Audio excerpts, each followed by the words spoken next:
பல டிபார்ட்மெண்ட்லயும் மறுபடியும் சொல்றேன், கட்சி நிதின்ற பேர்ல அடிச்ச கொள்ளைய ஒண்ணு ஒன்னா கவர்மெண்டோட கஜானாக்குள்ளேயே கொண்டு சேர்த்துக்கிட்டே இருக்கிறாங்க. இப்பவும் சொல்றேன், மக்கள் பணத்துல இருந்து ஒரு பைசா கூட தொடமாட்டோம், தொடவும் விடமாட்டோம், தொட்டா விடமாட்டோம், இதுக்கு முன்னாடி தொட்டவங்களையும் விடமாட்டோம்.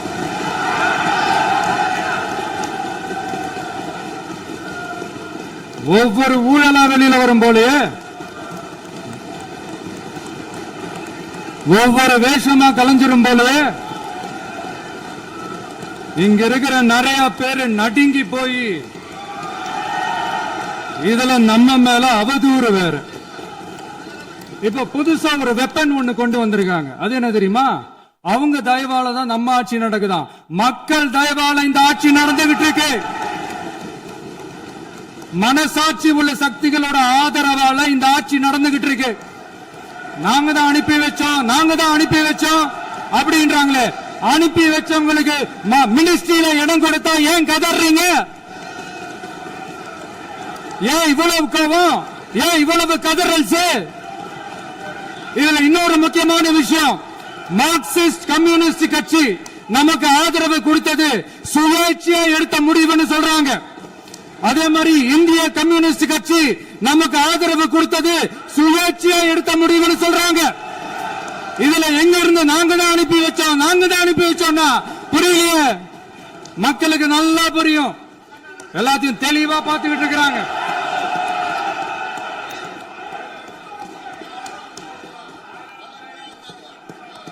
முதலமைச்சர் கண்டினியூ பண்ணலாம். மாண்பு முதலமைச்சர்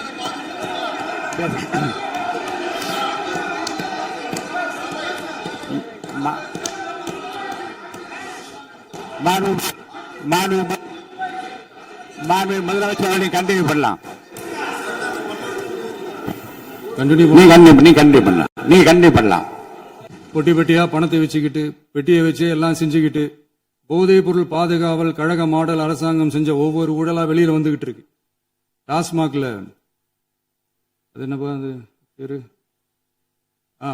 பார்ட்டி ஃபண்ட், கட்சி நிதி அப்படின்ற பேர்ல அடிச்ச கொள்ளையெல்லாம் ஒண்ணு ஒன்னா இப்போ கவர்மெண்டோட கஜானாவுக்குள்ள கொண்டு சேர்த்துக்கிட்டே இருக்கிறோம்.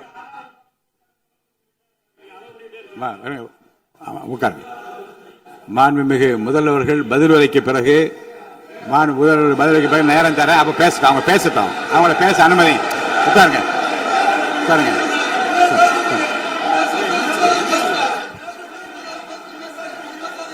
மாண்புமிகு அலோவ் பண்றேன் உட்காருங்க.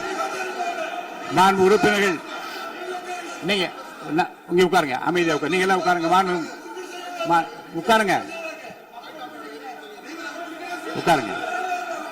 மாண்புமிகு நீங்க எல்லாரும் உட்காருங்க.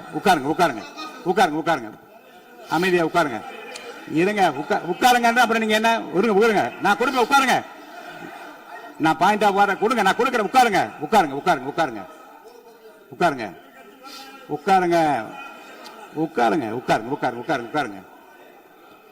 மாண்புமிகு முதல்வர் அவர்கள் கோர்வையாக நிதானமாக சொல்லிக்கொண்டே இருக்கிறார். நீங்க குறிப்பெடுத்து வைத்துக் கொள்ளுங்கள். பேசி முடித்தவுடன் நான் உங்களுக்கு அவகாசம் தருகிறேன். நீங்க ஒண்ணு சொல்லுங்க, என்ன என்பது நீங்க சொல்லுங்க. உங்க சொல்லுகிற வாய்ப்பை நான் உங்களுக்கு தருகிறேன். இப்பொழுது மாண்புமிகு முதலமைச்சர் உங்கள் உரையை தொடரலாம்.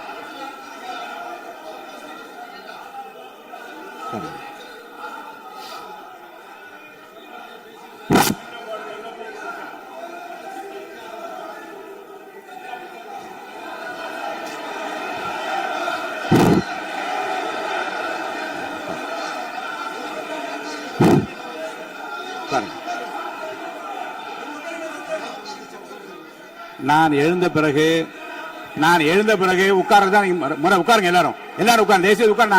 நான் அலோவ் பண்றேன். உட்காருங்க, அமைதியா உட்காருங்க. நான் அலோவ் பண்றேன். அமைதியா உட்காருங்க. அங்க இருந்து குரல் கொடுக்காதீங்க. உட்காருங்க.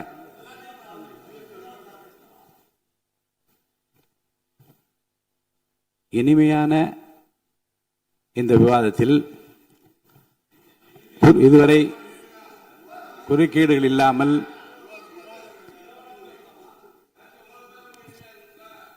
கொஞ்சம் அமைதியா இருங்க. மாண்புமிகு முதல்வர் அவர்கள் பேசி முடித்தவுடன் பாயிண்ட் ஆஃப் ஆர்டர் கேட்டிருக்கேன், நான் அனுமதிக்கிறேன். எதிர்க்கட்சி தலைவருக்கு மட்டும் நான் அனுமதி தருகிறேன். அவர் எழுந்து பேசலாம். முதலமைச்சர் நீங்க கண்டினியூ பண்ணி முடிக்கலாம். நீ எல்லாரும் எழுந்துச்சீங்கன்னா சரி வராது. உட்காருங்க. நான் சொல்லியிருக்கேன். உட்காருங்க. உட்காருங்க. உட்காருங்க.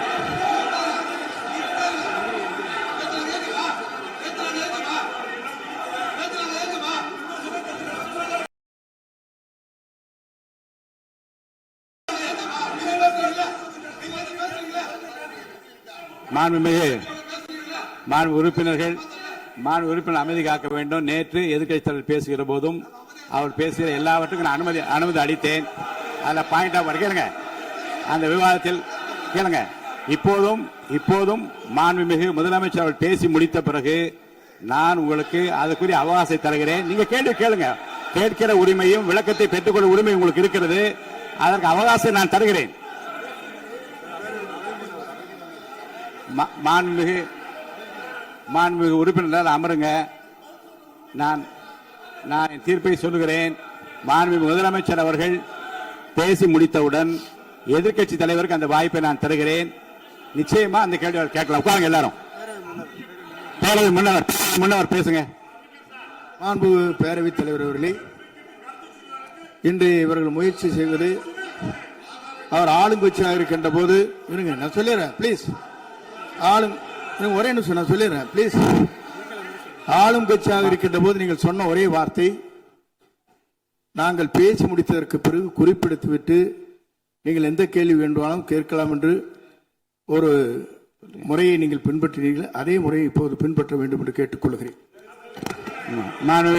பள்ளிக்கல்வித்துறை அமைச்சர் மாண்புமிகு பேரவைத் தலைவர் அவர்களே, நேற்றைய தினம் கூட எதிர்க்கட்சி தலைவர் சொன்னதை முழுமையாக கேட்டு இறுதியில் ஒரு வாய்ப்பு தந்தீங்க. அதுவும் இல்லாம இந்த நேரத்தில் நேரலையில் நீங்களும் பாக்குறீங்க. அங்கிருந்து ஒருமையில் விழித்து இந்த பக்கம் இருக்க உறுப்பினர்களை பார்த்து அப்படின்னு ஒருமையில் விழிப்பதை உங்கள் மூலமாக கண்டிக்கிறேன். அந்த வார்த்தையை அவை குறிப்பிலிருந்து நீக்கணும். கண்ணியம் காத்து முதல்வர் முழுமையாக பேசுவதை காத்து கண்ணியம் காத்து இந்த சபைக்கு ஒரு மரபு இருக்கிறது. அதை மூத்த உறுப்பினர்கள் பின்பற்றபடி உங்கள் மூலமாக கேட்டுக்கொள்கிறேன். மாண்புமிகு முதலமைச்சர் அவர்கள் உரையை தொடரலாம். நான் தரேன். நான் உறுதியாக மாண்புமிகு முதலமைச்சர் அவர்கள் பேசி முடித்தவுடன் எதிர்க்கட்சி தலைவருக்கு அந்த வாய்ப்பு தரப்படும் என்பதை உறுதியாக சொல்லிவிட்டேன். இடையிலே குறுக்கீடு செய்யாமல் அந்த பேச்சு முழுமையாக பேசி முடிக்க நீங்கள் அனுமதி வழங்க வேண்டும் என்று கேட்டுக்கொள்கிறேன். அமைதியா உட்காருங்க. அவங்க பேசி முடிக்கட்டும். நீங்க கேளுங்க. நான் என்ன சொல்றேன், கேட்கிற உரிமையும் விளக்கத்தை கேட்டு பெற உரிமை உங்களுக்கு இருக்கிறது. ஆனா இடையிலே குறுக்கீடு செய்யாமல் அதை முடிக்கும்படி நான் கேட்டுக்கொள்கிறேன். மாண்புமிகு முதலமைச்சர் அவர்கள் தொடர்ந்து நீங்க பேசலாம்.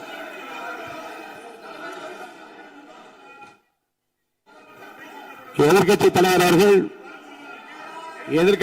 அவர்கள் உங்கள் கட்சியினுடைய உறுப்பினரை அமைதிப்படுத்த வேண்டும் என்று நான் கேட்டுக்கொள்கிறேன்.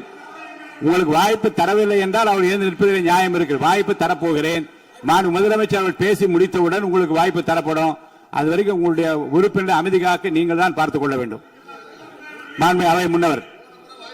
மாண்புமிகு பேரவைத் தலைவர் அவர்களே, அவர் அப்போது சொன்னது வேறு, இப்போது நடந்து கொள்கிற முறைகள் வேறாக இருக்கிறது. அன்றைக்கு அவர் சொல்லுகிற போது அமைச்சர் அத்தனை பேரும் பேசி முடித்ததற்கு பிறகு உங்களுடைய கருத்துக்கள் ஏதாவது தெரிவிக்கலாம். இப்போது பின்பற்றினால் நன்றாக இருக்கும். நீங்கள் அதற்காகத்தான் சொன்னீர்கள். முதலமைச்சர் பேசியதற்கு பிறகு எதிர்க்கட்சி தலைவர் அவர்கள் பேசுவதற்கு வாய்ப்பளிக்கிறோம் என்று சொல்லியிருக்கிறார்கள். ஆகவே தான் அந்த வாய்ப்பை நீங்கள் இல்ல அது பதில் சொல்லணும்னு கேட்டிருக்காங்க. பதில் சொல்லணும் சொல்லியிருக்காங்க. பதில் சொல்லினா தங்க பிரச்சனை இல்ல. அப்படி இல்ல. ஆகவே இல்ல நேற்றைய தினம் நீங்கள் அப்படி பேசிக் கொண்டது ஆறாவது இல்ல. நேற்றைய தினம் உங்கள் பேசுகிற போது ஆறாவது குறுக்கிட்டார்களா? நீங்கள் பேசுகிற போது யாருமே குறுக்கிடவில்லை. நீங்க எவ்வளவு பேசினீர்கள், எவ்வளவு வார்த்தைகள் பேசினீர்கள் என்பதெல்லாம் எங்களுக்கு தெரியும். யாருமே அதில் குறுக்கிடவில்லை. இது முதலமைச்சர், எங்கள் முதலமைச்சர் எதிர்க்கட்சி தலைவர் பேசுகிற போது யாரும் குறுக்கிட வேண்டாம் என்று சொன்னார்கள். அதை நாங்கள் பின்பற்றினோம். ஆனால் இன்றைக்கு நீங்கள் பின்பற்றவில்லை என்பதால் வேதனையாக இருக்கிறார். முன்னவர் நேற்று நேற்று எதிர்க்கட்சி தலைவர் பேசுகிற போது அடுக்கடுக்காக குற்றச்சாட்டுல வைத்தார்.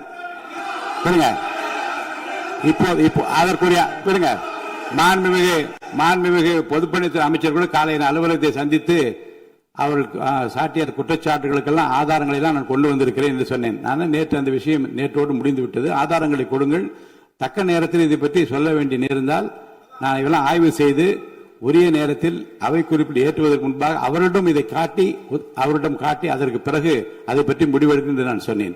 இப்போதும் சொல்லுகிறேன், மாண்பு முதலமைச்சர் அவர்கள் பேசிக் கொண்டிருக்கிறார், பேசி முடிக்கட்டும். எதிர்க்கட்சி தலைவருக்கு உறுதியாக நான் வாய்ப்பு தருவேன். அவர் கேள்விகளை முன்வைக்கலாம், விளக்கங்களை பெறலாம். இப்போதைக்கு பேரவைத் தலைவர் என்ற முறையில் என்னுடைய முடிவு இதுதான்.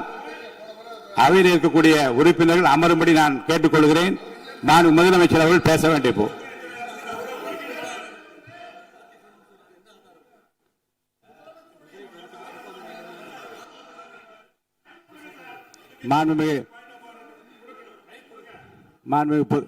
இருங்க, அதை முன்னவர் முடிக்கட்டும். பேரவைத் தலைவர் அவர்களே, நேற்றைய தினம் நீங்கள் முழுமையாக பேசினீர்கள். உங்கள் பேச்சுக்கள் எப்படி இருந்தது என்பதும் நாடறியும். இருந்தாலும் கூட நாங்கள் அமைதியாக இருந்தோம். இல்ல நீங்க இருங்க, ஒவ்வொரு வார்த்தைக்கு இருங்க. நீங்க மின்வெட்டையில நீங்க சொன்னீங்க, உங்களுடைய முன்னாள் அமைச்சர் ஆற்காடு வீராசாமி இருக்கிற போது மின்வெட்டால் தான் நாங்கள் ஆட்சியை மாறியது என்றெல்லாம் சொன்ன கதையெல்லாம் இருக்கு. அதெல்லாம் சொன்னோம்னாங்க, நாங்களே அமைதியா இருந்தோம். அதுக்காக நீங்க தயவு செய்து எதிர்கட்சி தலைவருக்கு வாய்ப்பளிக்கிறார்கள். அந்த வாய்ப்பை நீங்கள் அவர் முதலமைச்சர் பேசுவதற்கு பிறகு பேசினால் அழகாக இருக்கும். அவை முன்னர் பள்ளி கல்வித்துறை அமைச்சர் மாண்புமிகு பேரவைத் தலைவர் அவர்களே, அவர் ஒரே ஒரு வார்த்தையை தான் சொன்னார். பார்ட்டி ஃபண்ட் என்ற வார்த்தையை கேட்டு எதிர்க்கட்சி நண்பர்கள் கோபப்படுகிறார்கள். ஆனால் அதன் மீது உங்களுக்கு பாயிண்ட் ஆஃப் ஆர்டர் தருவதாகவும் நீங்கள் சட்டப்பேரவை தலைவர் சொல்கிறீர்கள். நேற்றைய தினம் இதே போல வெற்றி தலைவர் அவர்களினுடைய வழிகாட்டில் வளர்ந்த நாங்கள் சகிப்புத்தன்மையோடு அவர்கள் பல வார்த்தைகள் சொன்னார்கள். புதிதாக சோஃபா மாடல் என்றார்கள், குதிரை பேரம் என்றார்கள், எத்தனையோ வார்த்தைகள் சொன்ன போது சகிப்புத்தன்மையோடு அதை கேட்டு பொறுமையாக இருந்தோம். இவர்கள் குதிரை பேரம் எல்லாம் அவைக்குள் நீக்கப்பட்டு விட்டது. சரி, சோஃபா மாடல் என்று சொன்னார்கள். ஆதாரம் கேட்டு இப்படி எழுந்து நாங்கள் கொந்தளிக்காமல் ஒரு சட்டமன்றத்தில் ஒரு உறுப்பினர் எப்படி நடந்து கொள்ள வேண்டும் என்பதற்கு எடுத்துக்காட்டாக தமிழக வெற்றி கழகத்தின் உறுப்பினர்கள் நடந்து கொண்டார்கள். இப்போது மதிப்பிற்குரிய எதிர்க்கட்சி தலைவர் அவர்களே, உங்கள் ஊடாக நான் கேட்பது என்னவென்றால், அவர்களினுடைய கட்சி உறுப்பினர்களை அவர் அமைதிப்படுத்தி முதல்வர் அவர்கள் உரையை முழுமையாக கேட்டு சகிப்புத்தன்மைக்கு சட்டமன்றத்தில் இந்த பக்கம் மட்டுமல்ல அந்த பக்கமும் எடுத்துக்காட்டாக இருப்பதற்கு அவர் வழிவகை செய்ய வேண்டும் என்று உங்கள் மூலமாக கேட்டுக்கொள்கிறேன். பொதுப்பணித்துறை அமைச்சர்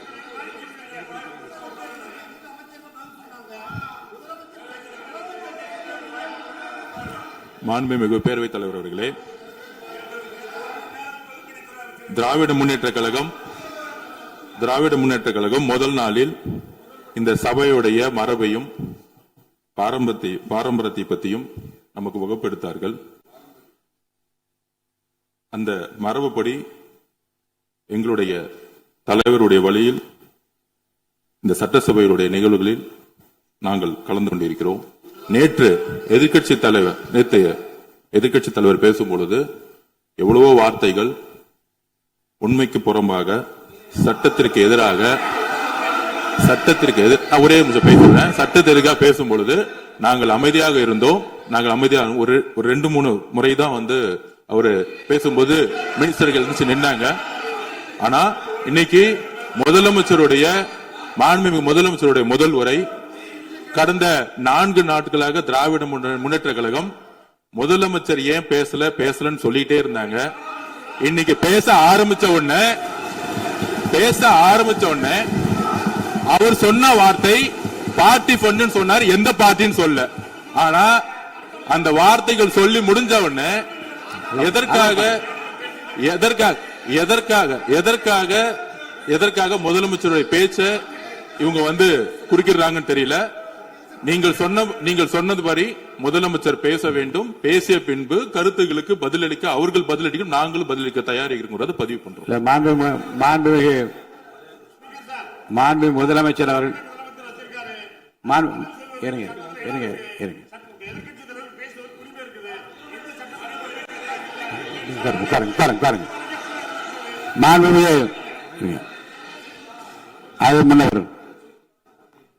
மரபு இருக்கிறது, எப்போது வேணா பாயிண்ட் ஆஃப் ஆர்டர் இருக்கலாம். இருந்தாலும் கூட நீங்க அந்த மரபை நீங்க கடைபிடித்தீங்களா உங்க ஆட்சியில?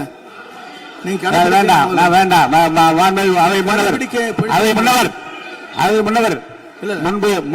முன்பு எப்படி நடந்தால் என்பதை பற்றியோ, முன்பு நடந்த நிகழ்வுகள் பற்றியோ நீங்கள் சொல்லி மீண்டும் மீண்டும் இந்த அவையினுடைய மாண்பை குறைக்க வேண்டாம் என்று நான் கேட்டுக்கொள்ள வேண்டாம். இப்போது உள்ள பிரச்சனை, மாண்பு முதலமைச்சர் அவர்கள் தன்னுடைய பேச்சை உறுதி செய்து முடிக்க வேண்டும். அவர் முடித்த பிறகு எதிர்க்கட்சி தலைவருக்கு நான் நிச்சயமாக வாய்ப்பு தருவேன். அவர் கேள்வி கணக்குகளை தொடுக்கலாம், சந்தேகங்களை கேட்கலாம், விளக்கம் தருவதற்கு மாண்பு முதலமைச்சர் அவர்கள் தயாராக இருக்கின்றார். அமைதியாக என்னை அமரும்படி நான் கேட்டுக்கொள்கிறேன். இப்ப நான் அனுமதிக்க முடியாது. மாண்பு முதலமைச்சர் உரையை தொடரலாம்.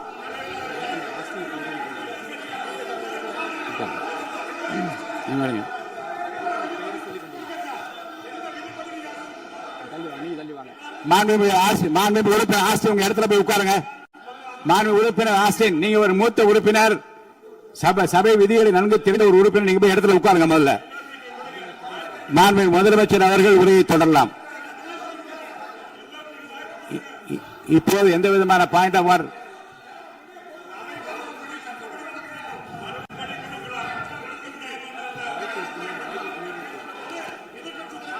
நான் வாய்ப்பு இல்லை என்று சொன்னால் நீ எழுந்து நிற்பதிலே நியாயம் இருக்கிறது. உட்காருங்க.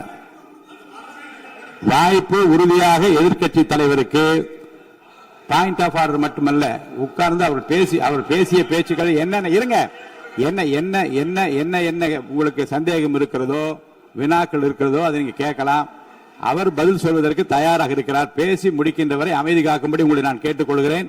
மாண்புமிகு எதிர்க்கட்சி தலைவர் முழு ஒத்துழைப்பை நீங்கள் தர வேண்டும் என்று நான் எதிர்பார்க்கிறேன்.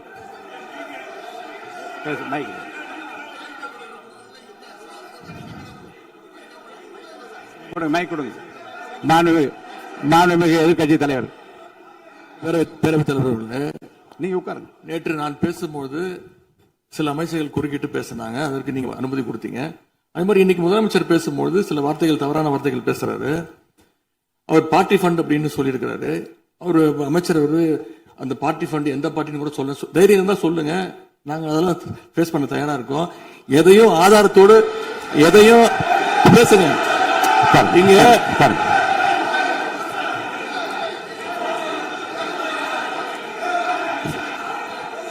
அது மாதிரி பேரவைத் தலைவர் அவர்களே, நேற்று நான் பேசி முடிஞ்சோடனே நீங்க அவை முடிஞ்சிருச்சுன்னு சொல்லிட்டீங்க. நாங்கெல்லாம் வீட்டுக்கு போயிட்டோம்.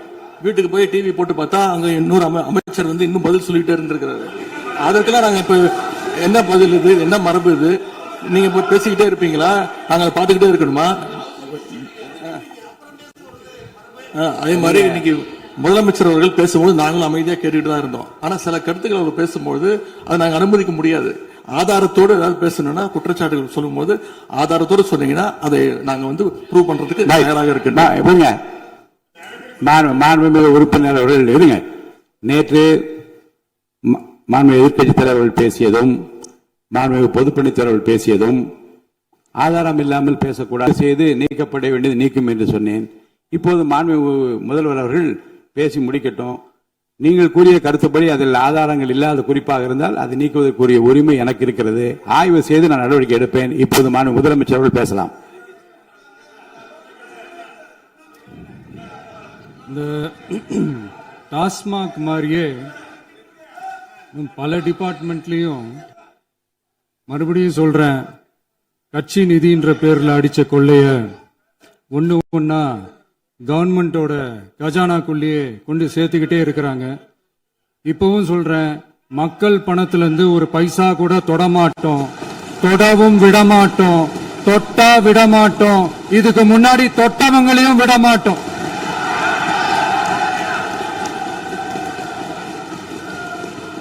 ஒவ்வொரு ஊழலா வெளியில வரும் போலே ஒவ்வொரு வேஷமா கலைஞ்சிரும் போல இங்க இருக்கிற நிறைய பேரு நடுங்கி போய் இதுல நம்ம மேல அவதூறு வேற. இப்ப புதுசா ஒரு வெப்பன் ஒண்ணு கொண்டு வந்திருக்காங்க. அது என்ன தெரியுமா? அவங்க தயவால தான் நம்ம ஆட்சி நடக்குதாம். மக்கள் தயவால இந்த ஆட்சி நடந்துகிட்டு இருக்கு. மனசாட்சி உள்ள சக்திகளோட ஆதரவால இந்த ஆட்சி நடந்துகிட்டு இருக்கு. நாங்க தான் அனுப்பி வச்சோம் அப்படின்றாங்களே. அனுப்பி வச்சவங்களுக்கு மினிஸ்ட்ரியில இடம் கொடுத்தா ஏன் கதறீங்க? ஏன் இவ்வளவு கோபம்? ஏன் இவ்வளவு கதறல்ஸ்? இதுல இன்னொரு முக்கியமான விஷயம், மார்க்சிஸ்ட் கம்யூனிஸ்ட் கட்சி நமக்கு ஆதரவு கொடுத்தது சுயேட்சையா எடுத்த முடிவுன்னு சொல்றாங்க. அதே மாதிரி இந்திய கம்யூனிஸ்ட் கட்சி நமக்கு ஆதரவு கொடுத்தது சுயேட்சையா எடுத்த முடிவுன்னு சொல்றாங்க. இதுல எங்க இருந்து நாங்க தான் அனுப்பி வச்சோம்னா புரியலையே. மக்களுக்கு நல்லா புரியும். எல்லாத்தையும் தெளிவா பார்த்துக்கிட்டு இருக்கிறாங்க.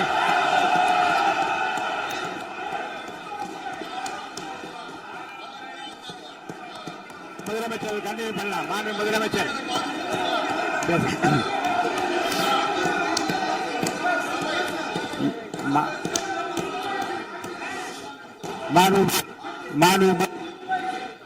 மாண்பு முதலமைச்சர் கண்டினியூ பண்ணலாம். நீ கண்டினியூ பண்ணலாம்.